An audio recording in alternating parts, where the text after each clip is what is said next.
Leo met someone new and felt that rare spark. They stayed up late talking, laughed at everything, shared childhood stories, and texted nonstop for days. For a moment, life felt brighter just because this person existed on the other side of his screen. 3 weeks later, he was staring at their message with a blank mind. No excitement, no urge to reply, just a heavy feeling of, I don't care anymore. Again. He tossed his phone aside and thought, why do I lose interest in people so fast? What's wrong with me? If that feeling hits a little too close to home, you're not the only one. A lot of people quietly live this pattern: strong spark, fast connection, then a sudden drop. It hurts not just because you lose people, but because you start to doubt yourself. So let's talk about what's actually happening underneath, without judging, just understanding. The first piece is simple biology. Your brain loves novelty. When you meet someone new, it releases dopamine, the chemical of anticipation and reward. It's not saying this is your soulmate, it's saying this is new, pay attention. Every message is a surprise. Every call is a small hit of excitement. But dopamine doesn't last. As you get used to someone, they become less surprising, and your brain naturally turns the volume down. The connection shifts from intense to normal. If you've learned to associate strong feelings with real connection, this normal state can feel like a problem. You think the magic is gone, when in reality, the relationship just left the honeymoon phase. The second piece is your history with closeness. If being close to people in the past often meant being criticized, ignored, or abandoned, then your nervous system may not fully trust intimacy. At the start, when things are light, you're okay.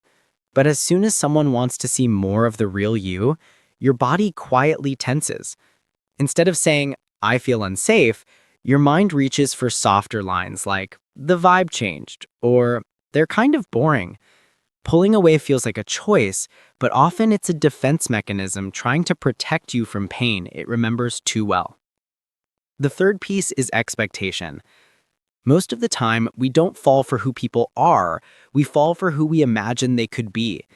In the beginning, you see a few good traits, and your mind builds a picture of the person who will finally get you. You're connecting with the fantasy. Then real life shows up.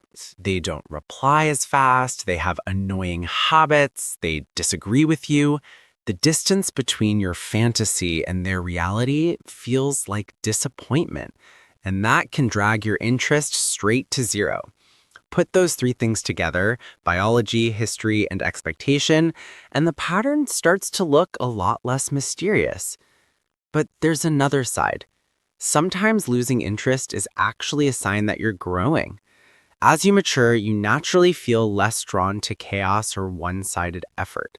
People who once felt thrilling now just feel tiring. That isn't always self-sabotage. Sometimes it's your standards quietly getting higher. The real challenge, then, isn't to force yourself to stay interested. It's to learn the difference between this isn't right for me and this feels unfamiliar and my scared brain wants to run. So what can you do? First, notice your pattern without attacking yourself. The next time your interest fades, pause. Ask, did this person cross a boundary, or did they just become more real and less perfect? Clear questions help you see if you're protecting yourself or pushing away something healthy. Second, slow down the start. You don't need to build a future in your mind after a few deep conversations. Let the connection unfold at a human pace. Pay attention not just to how exciting they are, but to how you feel about yourself around them, more grounded or more anxious. Third, practice staying slightly longer with safe people.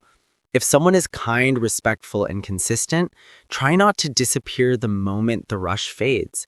Give your nervous system time to learn that calm can be safe, and that real connection often feels warm and steady, not explosive.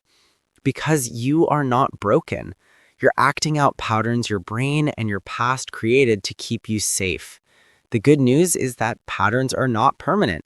With awareness, you can learn to stay long enough to find out who is truly worth your time. One day, the start of something real may feel less like fireworks and more like a soft, steady light. And instead of asking, "Why don't I feel obsessed?" you might finally ask, "Why does this feel safe? And am I ready to trust that feeling?"